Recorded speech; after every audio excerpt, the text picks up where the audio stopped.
We are starting with Pure Maths P3, February-March 2022 paper. Let's look at the first question. The first question is about inequality, modulus inequality. Now, modulus inequality can be solved using a graph or using the modulus concept. I personally prefer the modulus concept. There is modulus on both sides, square both sides. When we square both sides, what happens is that 2x plus 3, the whole thing square, is greater than 3 multiplied with x plus 2, the whole thing square.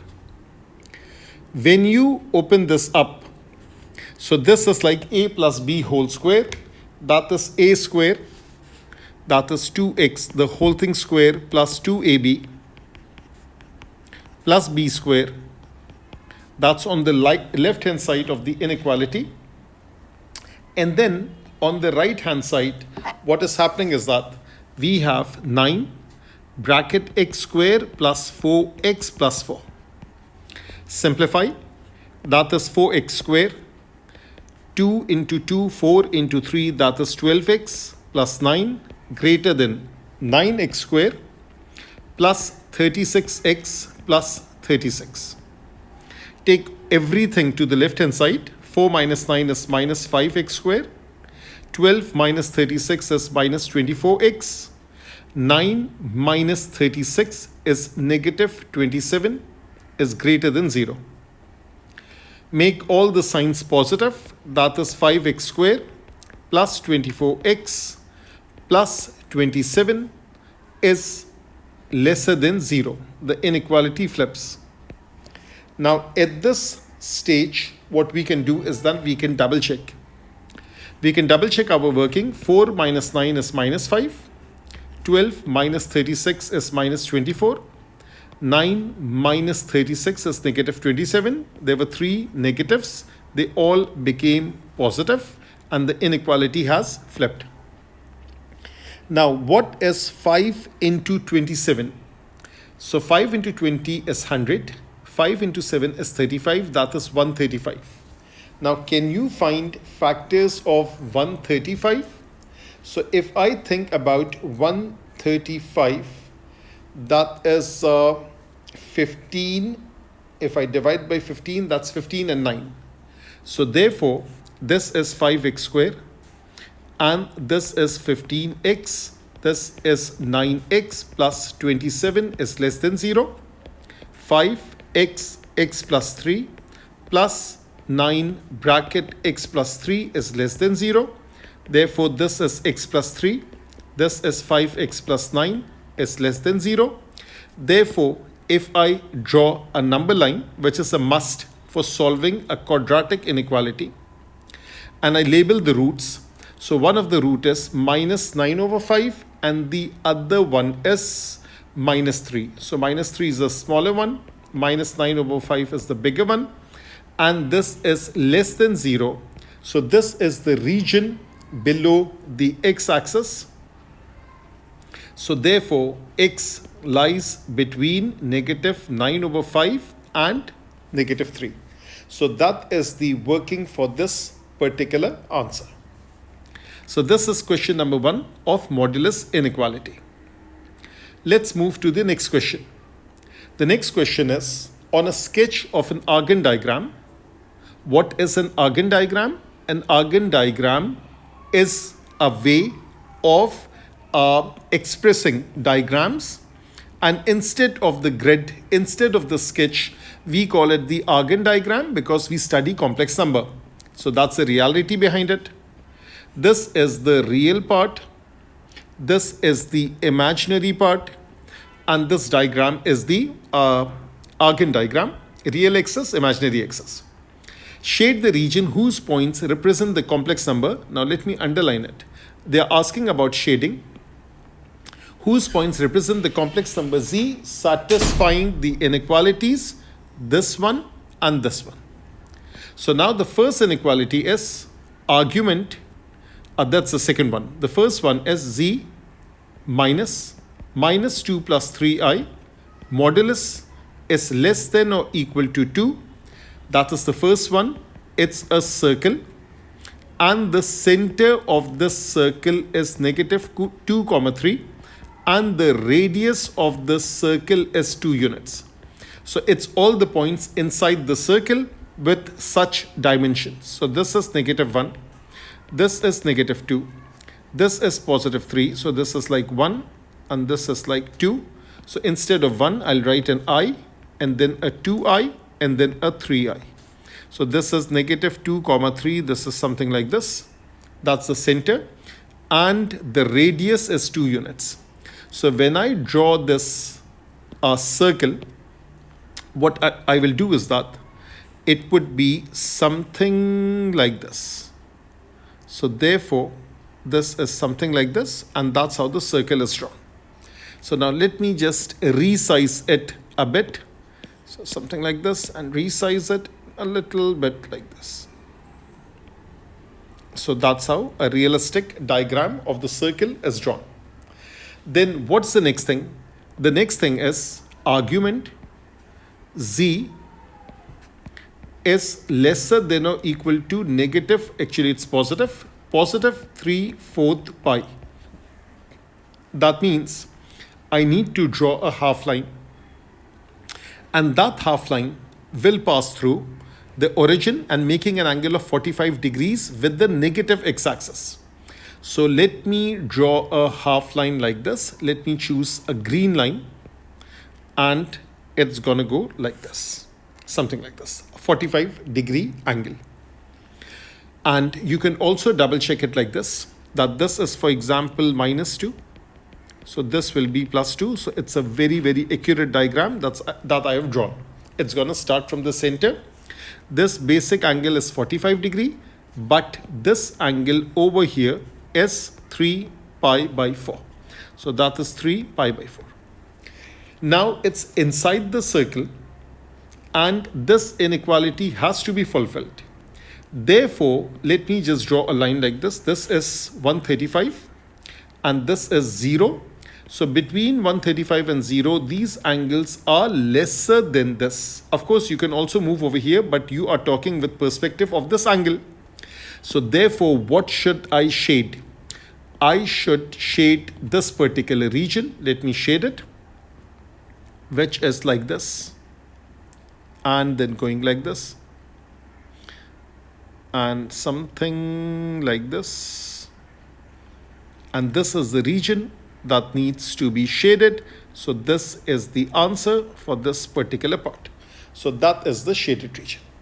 Got the idea? So basically you drew a circle, you drew a half line, you drew the axes, you marked the center, you marked the angle, and then it's a very, very realistic diagram that you have drawn.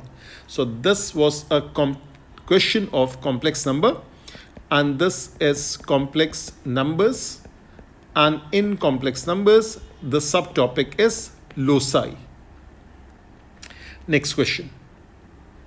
This question is about linear law.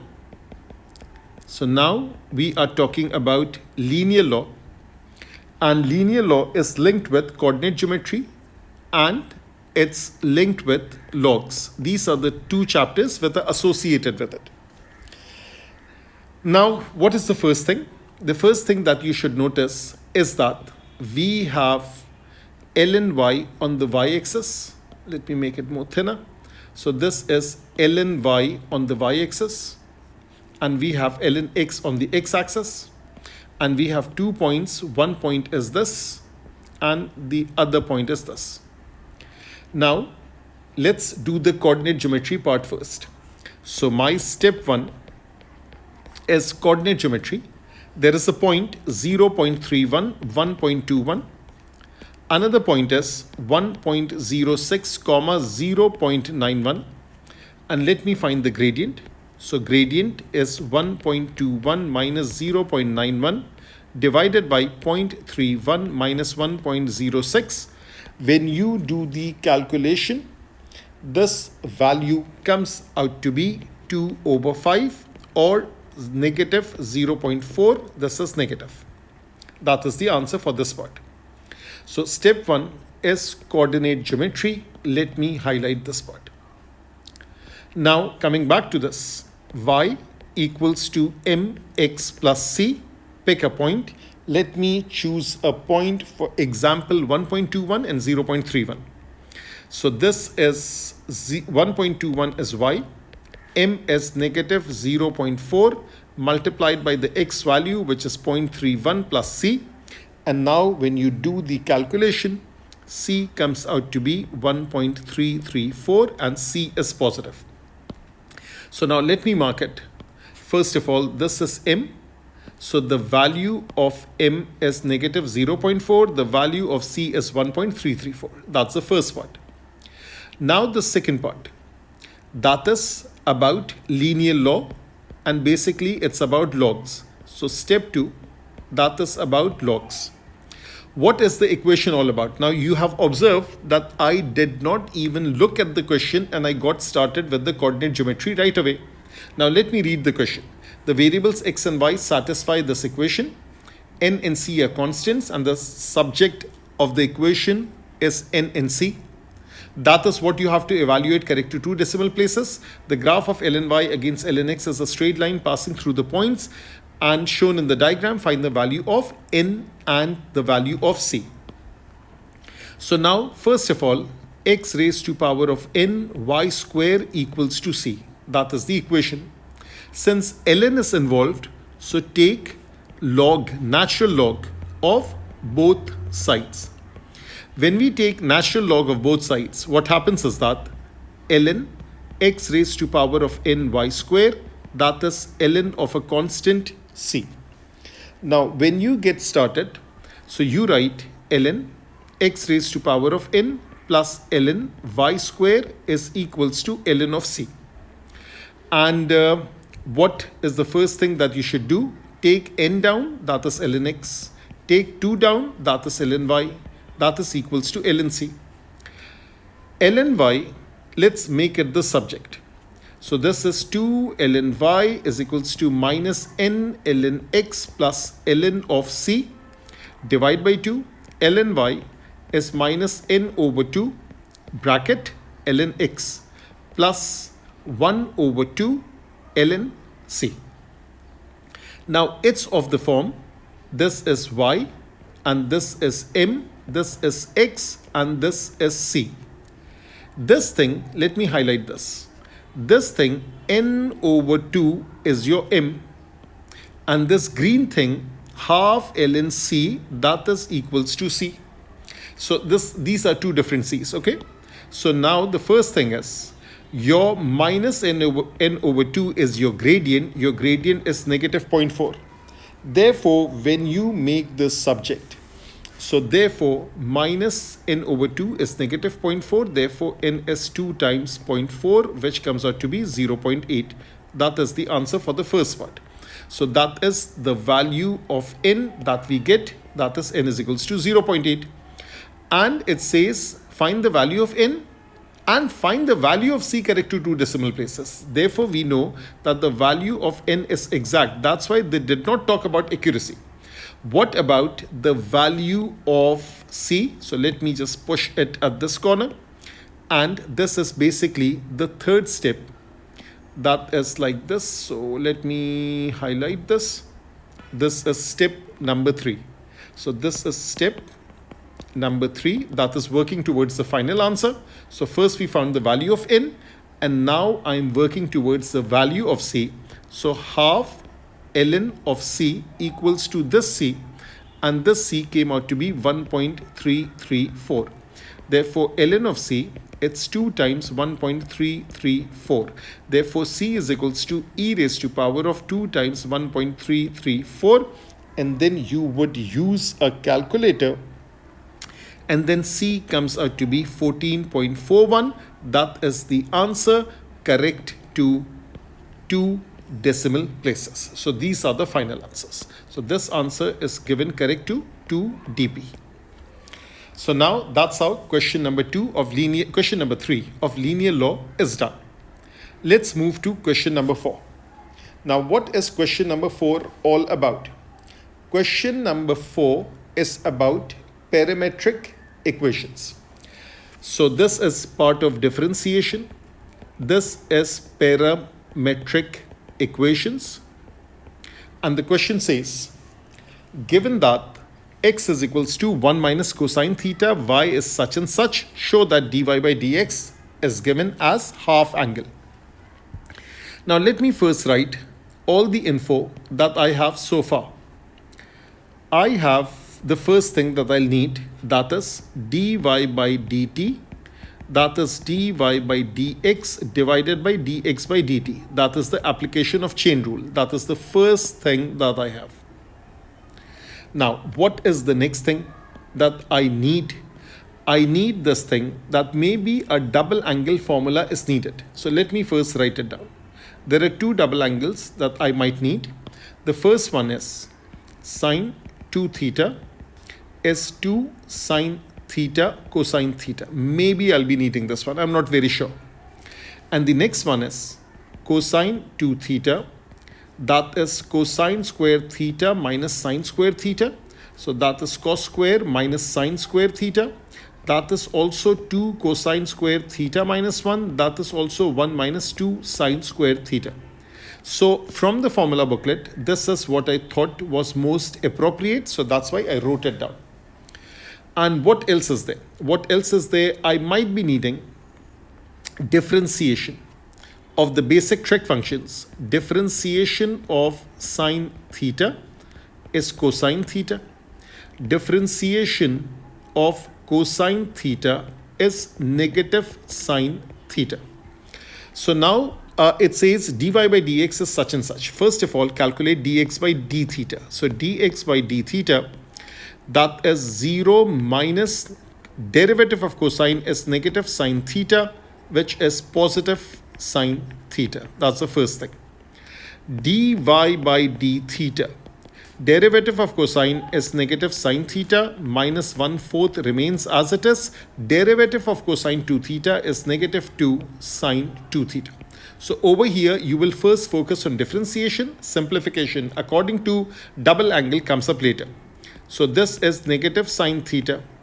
2 and 4 cancels. This is half sine 2 theta. That is the second part. Now I might have to do some simplification. So now the first double angle will come into action. So therefore, let me simplify it further. Minus sine theta. And this is plus half. And this is 2 sine theta cosine theta. So now this 2 and this 2 cancels off. I can take the sine and the sine common. So I'm doing two things at once, cancellation and taking common. So sine theta is common.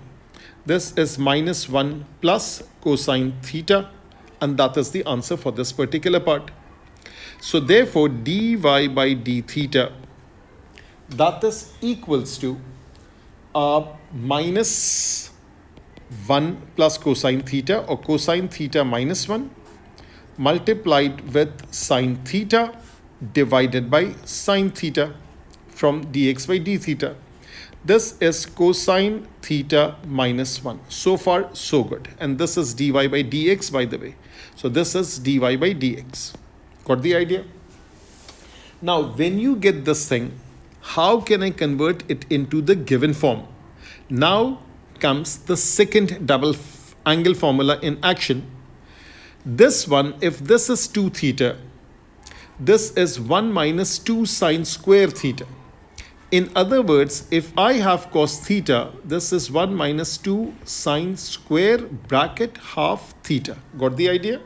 So basically this whole thing gets substituted, which is 1 minus 2 sine square half theta. And this is, let me put a big bracket over here, minus 1. So this 1 and the 1 cancels off, this 1 and this 1 cancels off, and I'm left with negative 2 sine square half theta. So that is what P3 is all about, and that is the working for dy by dx.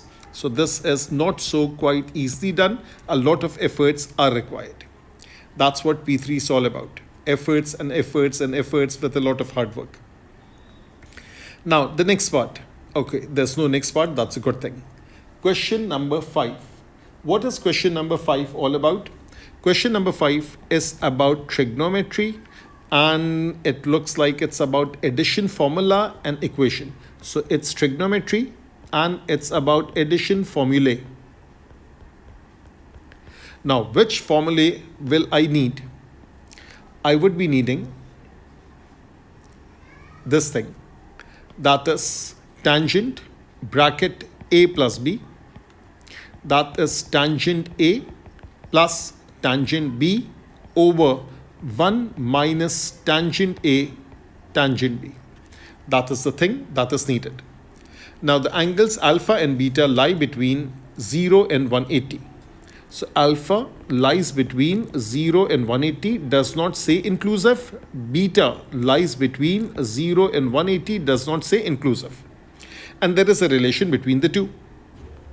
So now first thing first, when I open up this bracket, so therefore that is my step number 1. So let me write it like this.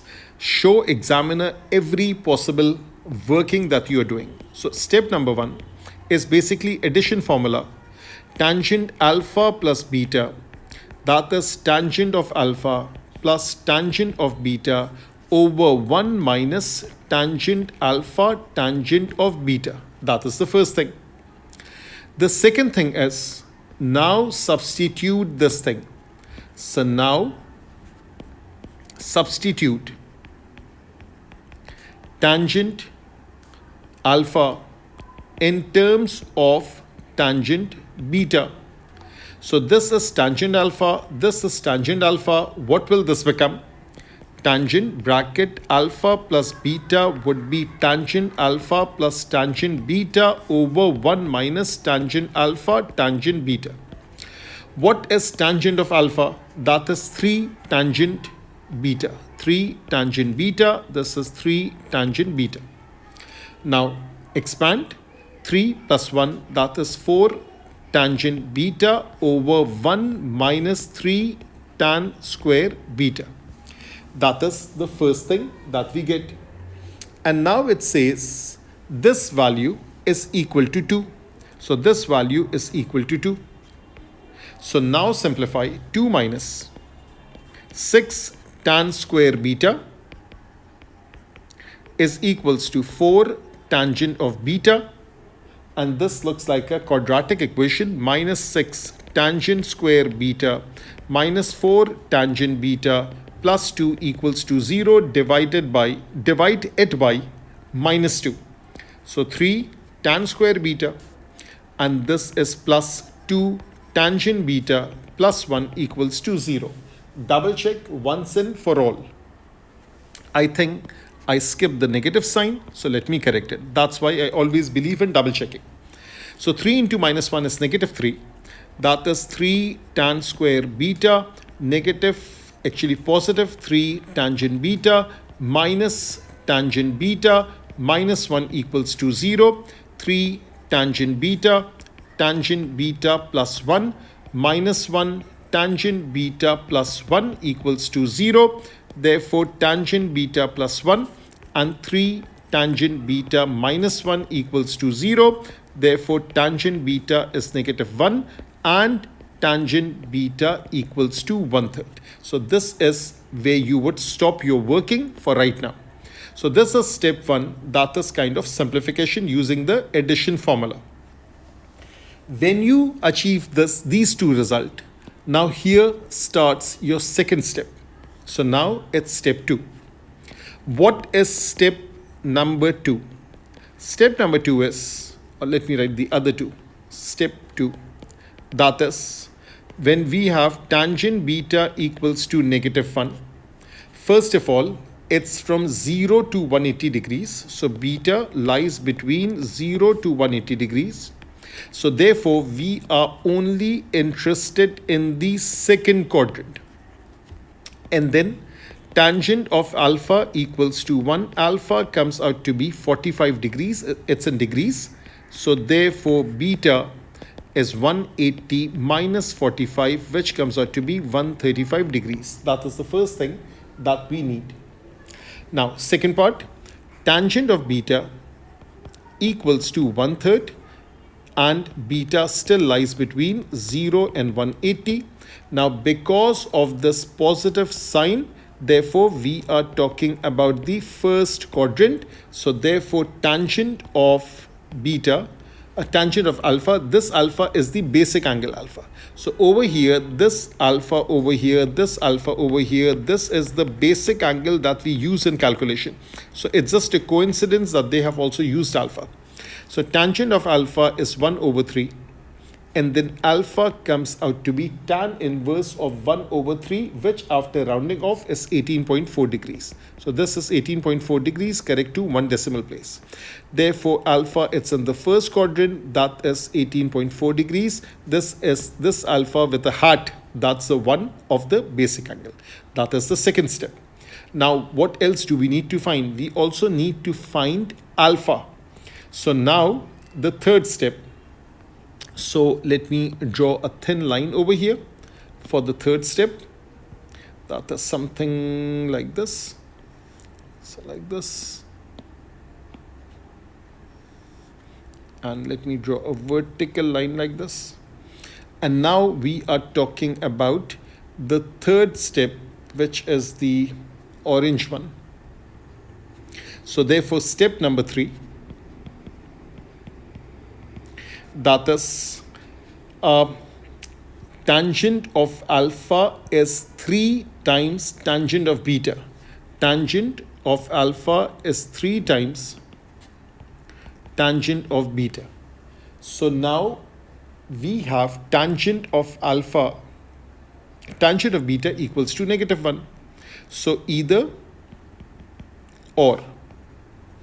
Tangent beta equals to -1, therefore tangent of alpha equals to, this comes out to be -3. Now let me do a correction over here. Basically you were solving for beta initially, and similarly tangent of beta equals to 1/3, therefore tangent of alpha is 1. So now in this scenario, again alpha in both scenarios lies between 0 and 180 degrees.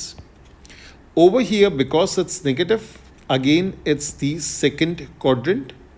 Over here it is positive, therefore it's the first quadrant.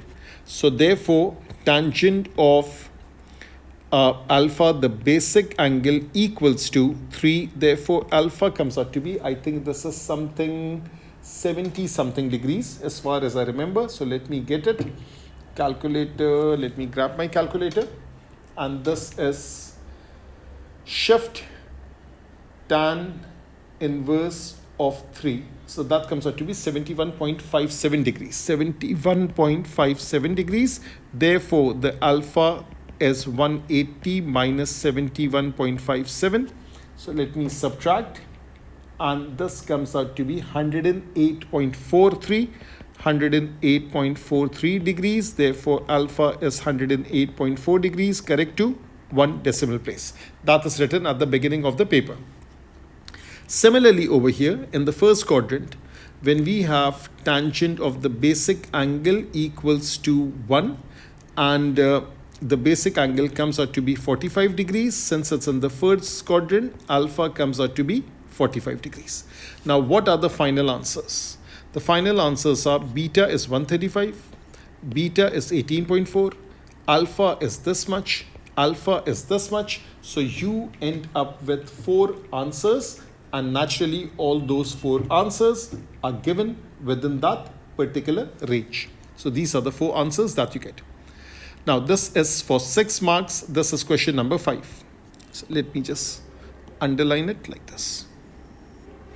Okay. Now question number 6, another complex number question.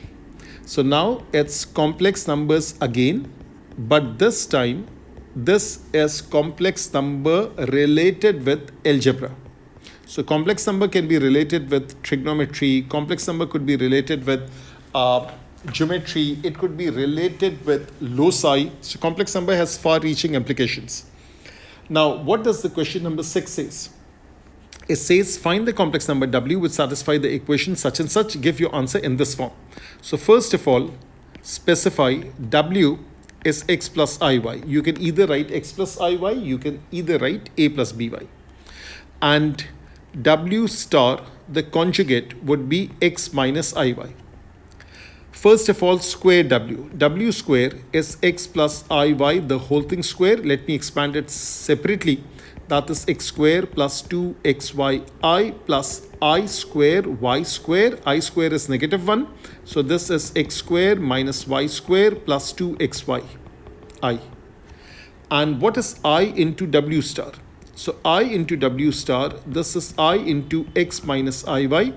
That is xi minus I square y. I square is negative 1. So negative becomes a positive. That is xi plus y, which is y plus xi. That is the second thing that I got. Now multiply it by 2. So 2i w star is 2y plus 2xi. And then it says add it all up and equal it to 1. So w square is this much. This is w square. This is, let me underline it. So this is w square, that is this thing. And this is 2i w star, that is this thing. And it should equal to 1 after the addition. So let me write it, x square minus y square plus 2xyi plus 2y plus 2xi equals to 1. 1 is 1 plus 0i. So this is the real part. Let me highlight it. This is the real part. This is the real part. This is the real part. This is the imaginary part. This is the imaginary part. This is the imaginary part. So therefore, first of all, the real part equal to the real part. That's the first thing. The imaginary part equal to the imaginary part. So therefore, what is the real part? X square minus y square plus 2y equals to 1. That's the first thing. Secondly, 2xyi plus 2xi equals to 0. That is the second equation. This is equation 1. And this is equation 2. Now let's double check. The first equation is x square plus y square plus 2y equals to 1.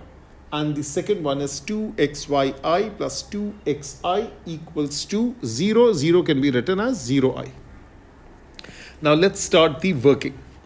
So first of all, let's start with the purple working. 2xy plus 2x equals to 0. I've taken get rid of I. 2x common. Y plus 1 equals to 0. Therefore, x equals to 0. Therefore, y equals to 1. So these are the two answers that you get. When you plug it in over there, when x equals to 0, so therefore this is 0 square minus y square plus 2y equals to 1. So therefore minus y square plus 2y minus 1 equals to 0. Y square minus 2y plus 1 equals to 0. This is factorizable. So this is y square minus y plus 1 equals to 0. Y minus 1 y minus 1 equals to 0. So y minus 1 whole square equals to 0. Therefore y equals to 1. So now let's think of the combinations. What do we have? We have x is equals to 0. And let me change the color. We have x is equals to 0. We have y is equals to 1. That's one answer. Now, what about when y is equals to 1? So now, when we have y equals to 1, let's start working with this. So when y equals to 1, then we have x square minus 1 square plus 2y equals to 1. X square plus, actually the y is 1, so let me substitute there also. X square minus 1 square plus 2 into 1 equals to 1. So this is x square minus 1 plus 2 equals to 1. So therefore x square comes out to be 0. Therefore x comes out to be 0. So that is the second scenario that you got. So now what do you have? You have x is equals to 0, y is equals to 1. And when y is equals to 1, is it 1 or minus 1? Okay, I made a small mistake. Let me correct myself. This was minus 1. So I have to erase this part. And let me correct myself. So therefore, y plus 1 equals to 0. Therefore, y is minus 1. When y is minus 1, let me underline this. Therefore, x is equals to x square minus 1 square plus 2 into minus 1 equals to 1. X square minus 1 minus 2 equals to 1. So therefore, x square is equals to 4. Therefore, x is equals to negative 2 or x is equals to positive 2. So now there is a bunch of answers that you are getting. Let me just jot it down all over at one place. X is 0, y is 1. That's one answer. X is negative 2, y is negative 1. That's the other answer. X is positive 2, y is negative 1. That's the third answer.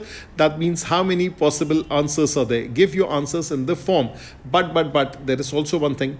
That is real part of w is less than or equal to 0. Real part of w is equal to 0, is less than or equal to 0, and this got rejected. Why? Because this thing is positive, they don't want this. Because real part of w is less than or equal to 0. Real part means the x part. So therefore, the very final answer is, you have to write it in that form. So w is 0 plus I, that's one answer. Other answer is minus 2 minus I, that is the second answer. So that's the final answer for this particular question. So this question was for 6 marks and it required a lot of work. Another sketch, but this time don't worry, it's no more complex number, it's something else. By sketching a suitable pair of graphs, show that the equation is exactly one root in this interval, verify by calculation, and then its iteration.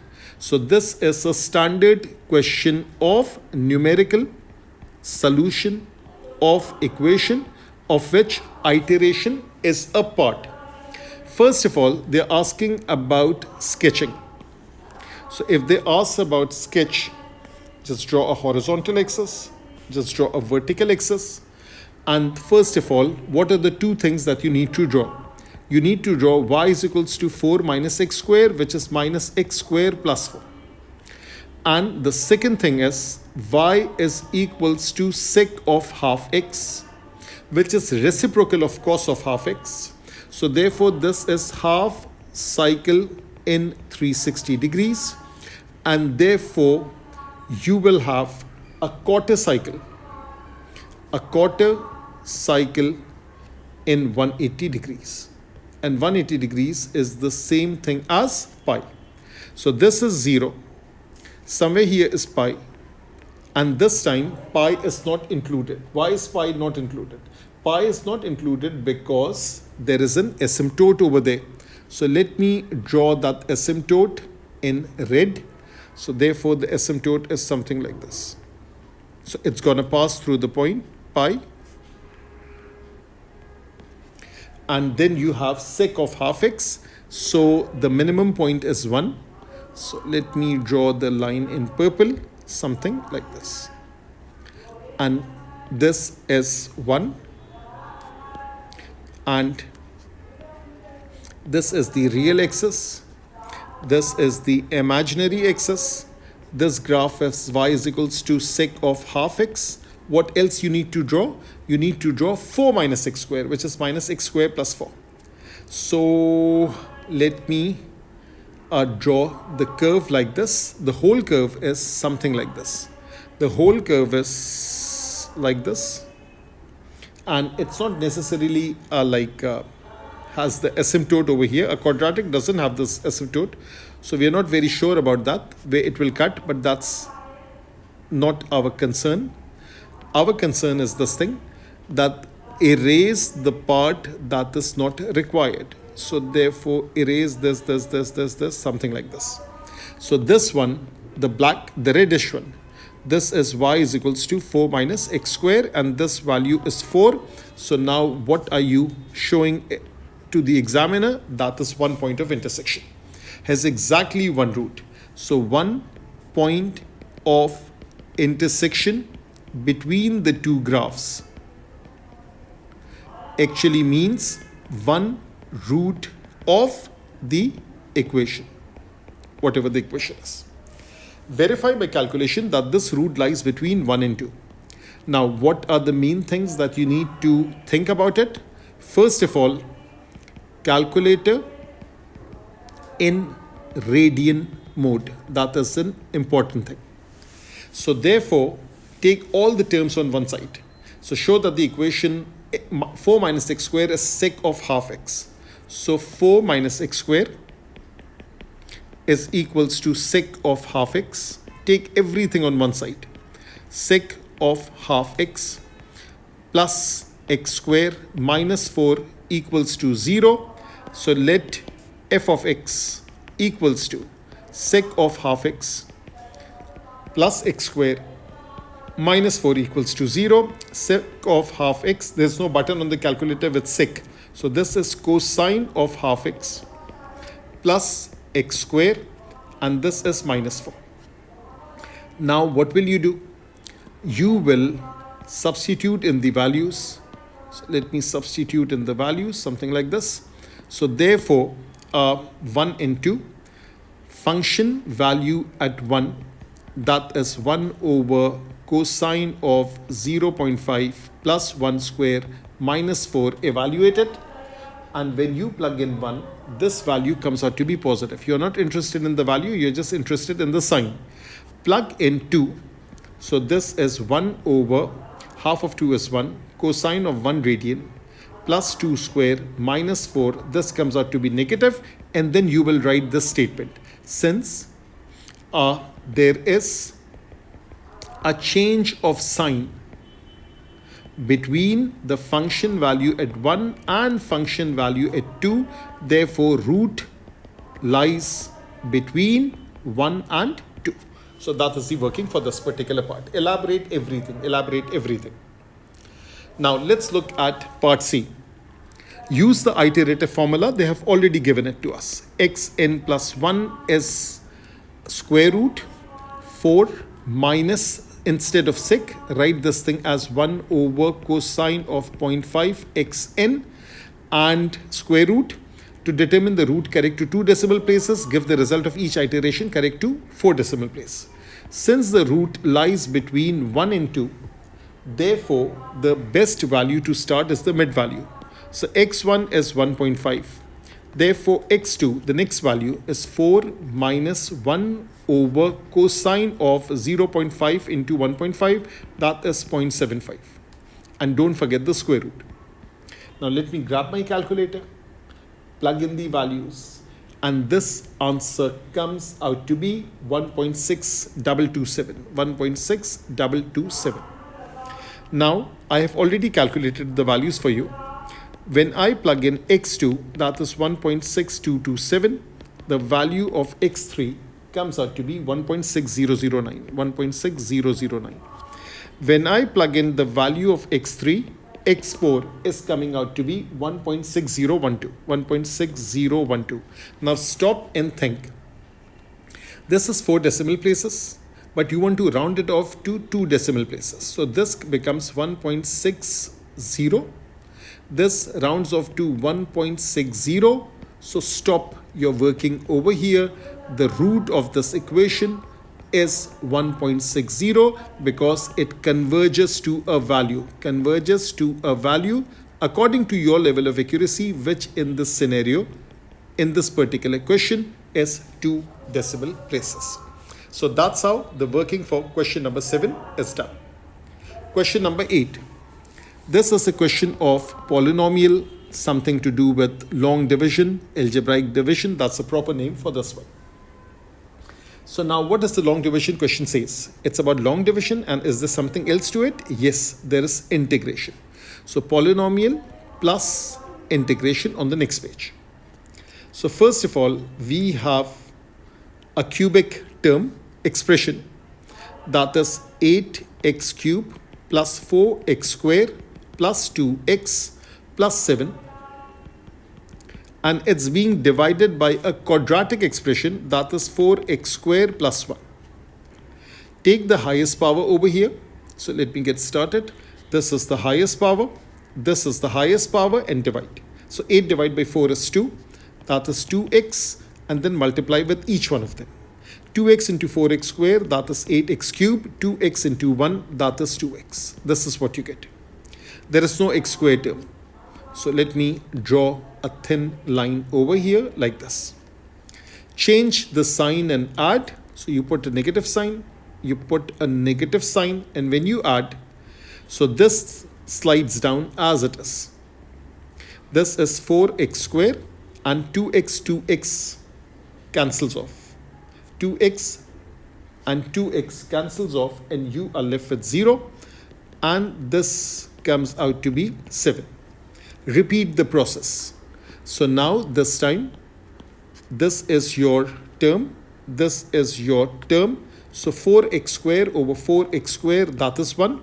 So this is 4x squared plus 1. And then you are drawing another line beneath it, and you're changing the sign. So this is negative, this is negative.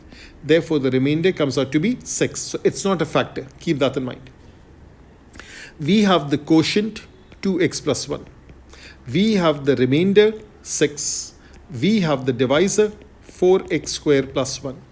In other words, when we have quotient plus remainder over divisor, that is 2x plus 1, and this is plus 6 over 4x squared plus 1. That is the thing that you get. So this is 2x plus 1, and this is what they're going to ask us to integrate.